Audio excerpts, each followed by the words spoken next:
Good morning आप सभी को। पुराना वीडियो या पुराना लेक्चर आप लोगों को समझ में आया? जो पुराना आप लोगों को पढ़ाया था प्रतिबिंब रचना कैसे करते हैं, समझ में आ गया है? आया है ना? आज हम देखेंगे एक नया टॉपिक, फोकस दूरी और वक्रता त्रिज्या में संबंध। हेडिंग लगा लीजिए, फोकस दूरी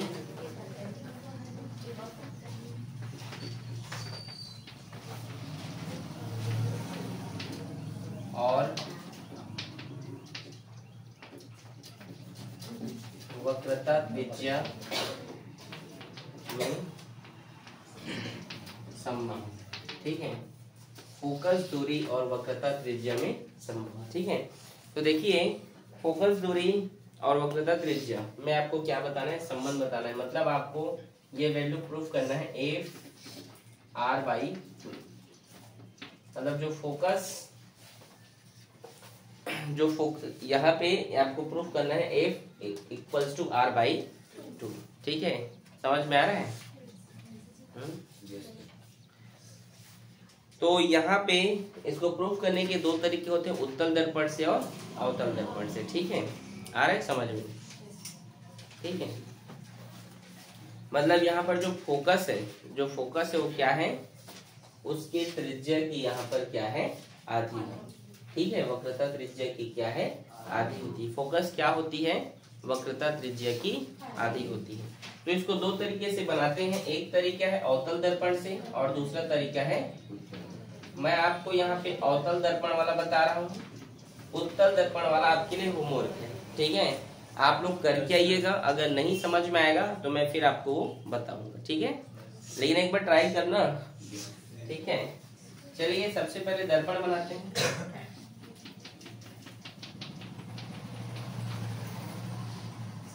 ठीक है, ये पोल है। ठीक है, अब यहाँ पे हम जानते हैं कोई प्रकाश किरण क्या होती है, किसी पृष्ठ पर आपतित होती है तो क्या होता है? वह गुजर जाता है फोकस से। अगर आप सभी जानते हैं इसको तो मान लेते हैं ये क्या है? वक्रता है। ये क्या है? सेंटर ऑफ कर्वेचर है। ठीक है, यहाँ पर वस्तु होगा कोई, उसे हम यहाँ पे नहीं लिख रहे हैं। ठीक है, मान लेते हैं कि यहाँ पर क्या है, कोई प्रकाश की किरण किसी पृष्ठ पर आपतित होता है तो फोकस से होकर क्या होता है बेटा? गुजर जाता है। यहाँ तक किसी कोई समस्या? तो मान लीजिए यहाँ पर मैं एक अभिलंब खींच रहा हूँ। क्या खींच रहा हूँ? ये वक्रता केंद्र से मैंने इस परिधि पर क्या खींचा? एक लंब खींचा हूँ, एक नॉर्मल लिया हूँ। ठीक है, समझे यहाँ तक आप लोग? ठीक है, इसका नाम भी दे दे रहा हूँ, चलो ए बी। ठीक है, हो गया। तो ये क्या है? आपतित किरण है तो आई होगा, और ये क्या है? परावर्तित किरण है तो ये आपतन कोण, परावर्तन कोण बराबर होते हैं अभिलंब पर, आप जानते हैं। अगर ये आपतित किरण है और ये परावर्तित किरण है तो आप सभी जानते हैं यदि यहाँ पर मैं लंब खींच दूं तो ये क्या होते हैं? ये आपतन कोण आई बराबर होता है किसके? ये सभी तो आप जानते हैं, जानते हो कि नहीं? तो यहाँ पे ध्यान दीजिएगा, ये आई है तो ये क्या एकांतर कोण के कारण ये भी क्या होगा? आई होगा। मैथ वाले होगा ना, जितना एंगल ये है उतना एंगल ये भी होगा, एकांतर कारण होगा कि नहीं? बोलिए जी श्वेता, होगा ना? अब आपको कैलकुलेशन करना है। अब देखिए, आप जानते हैं यदि किसी त्रिभुज की आमने सामने का कोण अगर बराबर होता है, देखो ये आप जानते हैं आपतन कोण बराबर होता है परावर्तन कोण के। इंसिडेंट एंगल रिफ्लेक्टेड एंगल के क्या होते हैं? बराबर होते हैं। तो आमने सामने का कोण क्या हो गए? बराबर हो गए, तो उसकी आमने सामने की भुजा भी क्या हो जाती है? समझे मैंने क्या कहा? नहीं समझे? यदि एंगल आपस में बराबर हो गए, ये एंगल यहाँ पर आया, एक अल्टरनेटिंग एंगल के कारण यहाँ पर आया कि नहीं? तो अगर ये दोनों बराबर थे तो अभी ये भी बराबर हो गए। तो आप जानते हैं अगर आमने सामने का कोण बराबर है तो उसकी भुजा भी क्या हो जाती है? बराबर हो गई। समझे? त्रिभुज CBF से यहाँ पर एक त्रिभुज आप देख सकते हैं। यहाँ, हाँ बोलो ऋषिका, समझ आ रहा है? यहाँ पे एक त्रिभुज है, देखो बेटा CBF दिखाई दे रहा है। यहाँ पे जो त्रिभुज CBF है इसमें आप क्या देख सकते हैं? यहाँ पे जो CF है ये BF के क्या होगा? बराबर होगा। CF क्या होगा? BF के बराबर, ठीक है। तो लिख सकते हैं CF बराबर होगा BF के। क्यों बराबर होगा? अभी मैंने कहा क्या लिख लेंगे रीजन में, यदि आमने सामने का कोण बराबर है तो उसकी भुजा भी क्या हो जाती है, बराबर होती है। आप सभी जानते हैं, जानते हो कि नहीं? ये इसका द्वारक है, ये इसका क्या है, ये बोला था नहीं, क्या है ये, द्वारक है। यदि मान लीजिए इसका द्वारक क्या है, बहुत ही छोटा है, ध्यान समझना लेक्चर को, ये अपर्चर है ना इसका, मान लीजिए इसका जो द्वारक है, क्या है इसका जो द्वारक, ये बहुत छोटा है मान लो, ठीक है। तो ये जो BF है ये PF के क्या हो जाता है, बराबर हो जाता है। ध्यान समझेगा मैंने क्या कहा, मान लीजिए इसके जो द्वारक है ये, ठीक है, ये द्वारक है, अगर ये बहुत छोटा हो जाता है तो ये जो BF है ये PF के क्या हो जाता है, वैसे ही बराबर हो जाएगा। तो आप BF की जगह क्या लिख सकते हैं, PF। क्यों लिखेंगे, रीजन आप समझ गए, रीजन समझे कि नहीं? यदि मान लीजिए इसका द्वारक जो छोटा, यदि क्या मान लीजिए इसका द्वारक क्या है, छोटा है, तो इस पर जो BF जो भुजा है ये क्या हो जाएगा, PF के बराबर हो जाएगा। समझे कि नहीं? समझ में आया यहाँ तक? दोनों पक्षों में क्या कर दीजिए, PF जोड़ दीजिए, ठीक है। दोनों पक्षों में at the both side PF, दोनों पक्षों में PF जोड़ने पर, क्यों जोड़ेंगे PF, फॉर्मूला लाने के लिए जोड़ेंगे, ठीक है। क्या फॉर्मूला चाहिए, हमको पता है, हमें एक्चुअल वैल्यू हमें पता होना चाहिए, ठीक है। जैसे PC वस्तु से दूरी, प्रतिबिंब की दूरी, ऐसे हमें एक वैल्यू पता होना चाहिए, ठीक है। तो देखिए PF जोड़ने पर, तो CF में PF आप जोड़ दीजिए और इधर भी PF आप जोड़ देंगे प्लस PF, ठीक है। तो CF और PF, CF और ये PF, PC होगा कि नहीं? इधर देखिए CF और PF आपस में टोटल PC तो है ना, ये PC बराबर CF प्लस PF, यही लिखे है ना, नहीं समझे?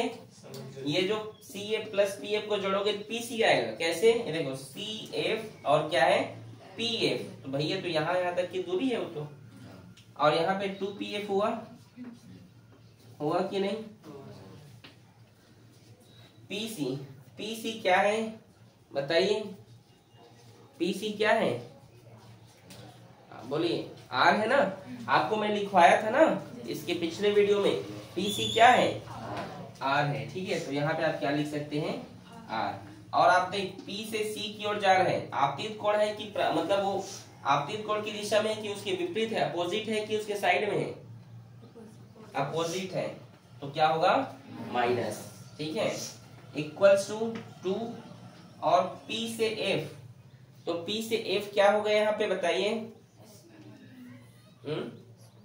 P से F, PF को क्या लिखते थे, स्मॉल f, तो यहाँ पे क्या लिखेंगे, स्मॉल f। हमें क्या प्रूफ करना, F equals to R by 2। अच्छा देखिए, और PF क्या है, इधर माइनस है P से F, तो यहाँ पे क्या रहेगा, यहाँ पे माइनस, ठीक है। यहाँ माइनस क्यों आ रहा है, प्लस क्यों आ रहा है, कई लोग अचंभित हो रहे हैं, नहीं, इसीलिए डेली कोचिंग आते हैं बेटा। अगर समझ नहीं आ रहा तो पुराना वीडियो आप जाके देखें, ठीक है।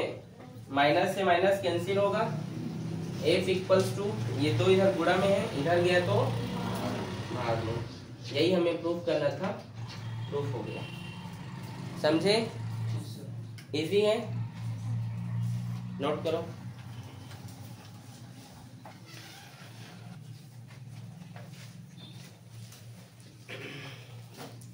अगला हमारा जो टॉपिक है वो है दर्पण समीकरण,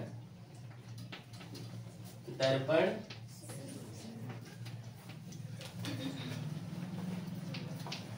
मिरर इक्वेशन। देखिए ये भी आप दो तरीके से बनाते हैं इसको, ठीक है, एक उत्तल के लिए और एक अवतल के लिए, ठीक है।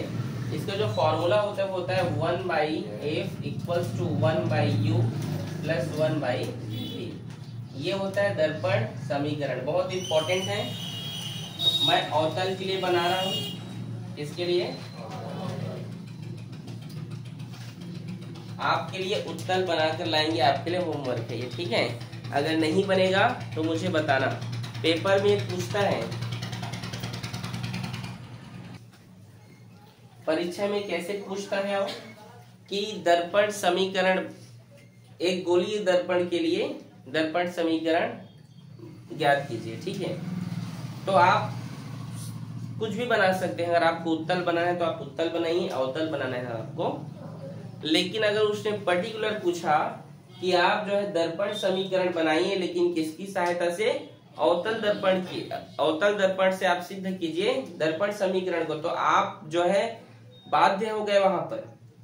मतलब आपको सिर्फ और सिर्फ किसका यूज करना है, सिर्फ और सिर्फ अवतल दर्पण। लेकिन अगर आपको कुछ ना पूछा, अवतल अवतल गोलीय दर्पण पूछा और दर्पण समीकरण बनाओ, तो आपको कुछ भी लेके बना लेना है। मान लो पूछे है अवतल दर्पण, ठीक है, और आप बना रहे हैं उत्तल दर्पण से, तो आपको नंबर मिलने वाला नहीं है। लेकिन 99% जो है बच्चों को फ्री रखा जाता है, याद रखिएगा। ऐसे बहुत रेयर केस में अगर किसी का दिमाग खराब है तो ऐसा क्वेश्चन दे दिया, नहीं तो अधिकतर आप देखिए वो फ्री ही रखते हैं। ठीक है, लेकिन एक बार आप ट्राई कीजिएगा। ठीक है, अगर नहीं बनेगा तो मेरे को आप बिल्कुल बताइएगा। ठीक है, ठीक है, चलिए देखते हैं। सबसे पहले यहाँ पर एक फिगर ड्रॉ करते हैं। ये क्या है, कौन सा दर्पण है, यहाँ पर एक वस्तु है ए बी, ये पोल है। मैंने एक प्रकाश की किरण लिया, ठीक है, क्या लिया एक, और यहाँ पर उसे क्या कर दिया मैंने, पृष्ठ पर खींच दिया। तो ये परावर्तन के कारण क्या होगा, ये परावर्तन कारण इस प्रकार से हमने क्या किया, एक प्रकाश की किरण लिया और पृष्ठ पर उसे आपतित करा दिया, तो उतना ही एंगल बनाकर वो क्या हो जाएगा, वहां परावर्तित होगा। तो ये आई है, तो ये आर, आप जानते हैं आई और आर क्या होते हैं, आपस में बराबर होते हैं। दूसरा प्रकाश का किरण लिया, ठीक है, हमने यहाँ पर क्या किया, फिर दूसरा प्रकाश का किरण लिया और इसको हमने क्या किया, सेंटर ऑफ कर्वेचर, हमने एक प्रकाश किरण वक्रता से लिया और उसे हमने स्पेस आपतित किया। तो आप जानते हैं उससे क्या होता है, परावर्तित होकर वापस चले जाते हैं। आप सब जानते हैं इसको। ठीक है, तो यहाँ पर क्या बना, प्रतिबिंब। क्या बना यहाँ पर, प्रतिबिंब। समझ में आ रहा है आप लोगों को, आया कि नहीं। और प्रतिबिंब कैसा बनेगा बताइए, ए डेश और ये होगा बी डेश, समझे कि नहीं, ए डेश बी डेश। प्रतिबिंब क्या बनता है उसमें, उल्टा। ठीक है, समझे कि नहीं। यहाँ तक कुछ समस्या किसी को बताइए, नहीं है, चित्र समझ में आया, ध्यान से देखा कीजिए। ठीक है, यहाँ पर बस यहाँ पे इमेज बना है ना ये, ठीक है। अब हम कैलकुलेशन करेंगे यहाँ पे। यहाँ तक किसी कोई समस्या तो नहीं बताइए, अगर हो तो बताओ। यहाँ पर आप एक त्रिभुज देख रहे हैं, कौन सा त्रिभुज है, त्रिभुज ए बी सी, देख रहे हैं सभी, त्रिभुज ए बी सी। एक आप त्रिभुज देख रहे हैं, त्रिभुज ए डेश बी डेश सी, देख रहे हैं। एक कलर चॉक ले लेता हूं मैं यहाँ पे,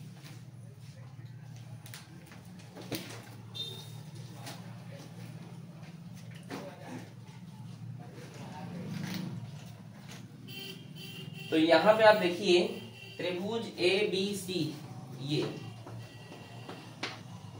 समरूप है। क्या है, समरूप है। किसके समरूप है भाई, ए डेश बी डेश सी के, है कि नहीं, देखो है ना, नहीं समझे, समरूप है इसके आपस में। यदि ये 90 है तो ये भी क्या है, 90 है। आपस में क्या होंगे ये, समरूप। समरूप समझ रहे हैं ना, समरूप समझते हो नहीं, समरूप मतलब उस समरूप त्रिभुज आप 10वीं में पढ़े हैं, आप लोग पढ़े हो कि नहीं, समरूपता, कांग्रेंसी, कांग्रेस टू, ये सब कांग्रेंसी पढ़े हो कि नहीं। यही बोल रहा हूँ कि जो त्रिभुज ए बी सी है वो कांग्रेंस है किसके, ए डेश बी डेश सी के। आ रहे समझ में, ठीक है। तो चलिए यहाँ पर हम एक त्रिभुज देखते हैं, त्रिभुज ए बी सी समरूप है, ये वाला साइन ठीक है, इसके ए डेश बी डेश सी के। और आप जानते हैं जो त्रिभुज क्या होते हैं, समरूप होती हैं, उनकी संगत भुजाएं क्या होते हैं, एक दूसरे के अनुपातिक होते हैं, एक दूसरे के रेशियो होते हैं, याद रखेंगे। ठीक है, तो त्रिभुज A B C congruence to A dash B dash C, तो क्या होगा ये ए बी और इसके लंब कौन सा, ए डेश बी डेश, तो ए डेश बी डेश। और यहाँ पे देखिए सी ए और ये सी ए डेश, तो यहाँ पे लिख सकते हैं सी ए और सी ए डेश। समझे यहाँ तक? इसको आप इक्वेशन नंबर 1 लीजिए। यहाँ पे एक और त्रिभुज देखिए, त्रिभुज ए बी पी दिख रहा है, और दूसरा त्रिभुज है A dash B dash P. ठीक है, त्रिभुज A B P congruence to, समरूप है किसके, A dash B dash P के। तो यहाँ भी वही ए बी और ये A dash B dash equals to P A और ये होगा पी ए डेश। समझे कि नहीं? ए बी और इसके लिए देखो, इस त्रिभुज के लिए ए डेश बी डेश, क्योंकि मैंने बोला जो समरूप होते हैं उसके संगत भुजा क्या होते हैं, आपस में अनुपातिक होते हैं। क्या होते हैं? अनुपातिक। तो ये क्या है, ए पी ए है और ये क्या पी ए डेश, आपस में क्या होंगे, बराबर। आप देख रहे हैं कि इसका एलएचएस इसके एलएचएस से क्या है, बराबर है, तो ये भी आपस में बराबर होगा। तो इसको मैं लिख सकता हूँ C A dash equals to B A dash. समझे कि नहीं? अब हम जानते हैं सी ए हमारा कोई वैल्यू होता नहीं है, मतलब हमको फॉर्मूला जो मैं आपको कल लिखवाया था, हमें यू चाहिए, भी चाहिए या आर चाहिए, एफ चाहिए, ऐसा कुछ फॉर्मूला होता है क्या सी ए? नहीं होता। लेकिन क्या इसको हम ऐसे तो कर सकते हैं, पी ए में यदि हम पी सी को माइनस कर देंगे तो ये हमें मिलेगा, पी ए में हम पी सी को माइनस कर दिए, पूरा इतने में हम इतने को माइनस कर दिए, तो यहाँ तक हमें वैल्यू मिलेगा, वस्तु की दूरी मिल गया ना। तो यहाँ पे क्या लिख सकते हो, P A minus P C. वैसी सी ए डेश, तो इसमें पी सी माइनस क्या करो, P C minus P A dash. समझे? नहीं समझ आया? सी ए कैसे मिलेगा हमको, पी ए में यदि पी से माइनस कर देते हैं तो हमें क्या मिल जाएगा, ये वस्तु की दूरी मिलेगा। ठीक है, हमको एक्चुअल मिलेगा कि नहीं। और यहाँ पे ये सी ए डेश, तो यहाँ भी पी सी में आप क्या कर दें, पी ए डेश को क्या कर दीजिए, माइनस कर देंगे, तो आपको क्या मिल जाएगा, सी ए डेश। मतलब ये वैल्यू आपको गिवन हो जाएगा। ये वैल्यू गिवन चाहिए तो आपको पी सी में पी ए डेश को माइनस करना पड़ेगा, मतलब यहाँ से लेकर यहाँ से आप इतने को घटा देंगे। समझे? और ये P A by P A dash. बोलो कहाँ पे समझ में नहीं आया? बोलो जी। अरे समझाऊंगा ना, बोलोगे नहीं तो कैसे समझाऊंगा? बोलो। आ गया? एक बार और बताऊं भैया, ये सी ए है तो सी से ए हमें चाहिए, तो पी ए में पी सी को माइनस कर दो तो आपको क्या मिल जाएगा, सी ए। वैसे आपको सी ए डेश चाहिए तो पी सी में पी ए डेश को माइनस कर दो। ठीक है, अब आप जानते हैं पी ए क्या है, ध्रुव से वस्तु तक की दूरी है, उसको आप क्या लिखते हैं, यू लिखते हैं। और ये अपोजिट है तो चिन्ह परिपाटी से, साइन कन्वेंशन से इसको माइनस यू लिखेंगे, फिर ये माइनस का ये माइनस, और पी सी को आप क्या लिखते हो, पी सी क्या है उसकी पी सी फोकस दूरी कैसे होगा, फोकल आर होगा, क्या होगा, आर। तो और ये पी सी उसके अपोजिट साइड में है, आपतित किरण की क्या है वो अपोजिट है, तो उसको माइनस आर लिखोगे। क्या लिखोगे?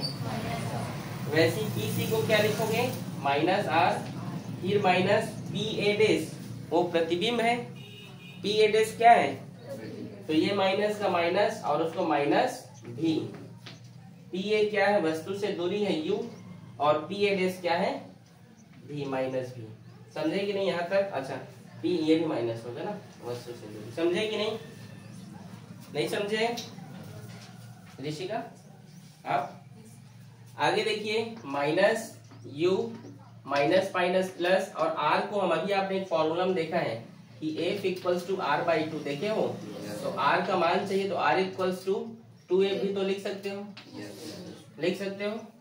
तो f की r की जगह क्या लिखोगे 2f minus 2f minus minus plus b, और ये u/b माइनस माइनस कैंसिल, ठीक है।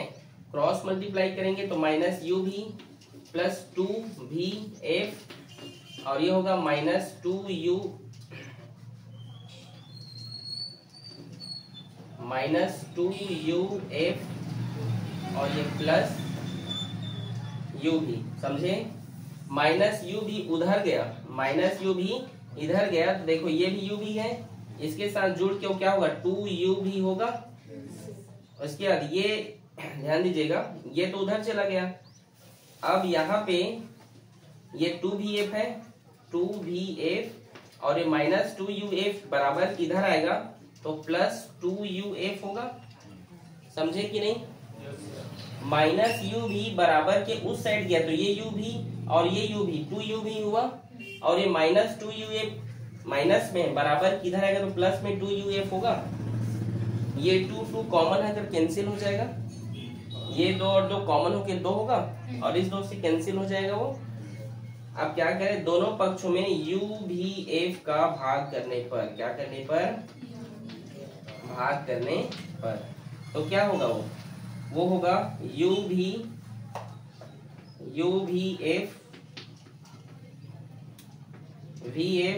By u/f plus u/f।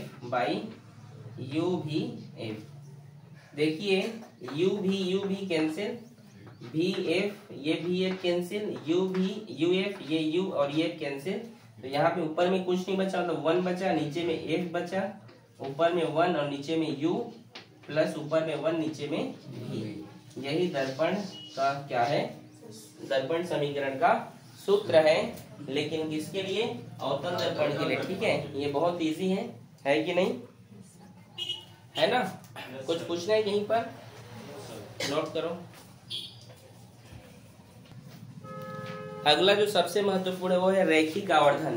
क्या जी, अगला हेडिंग लगाइए रैखिक आवर्धन।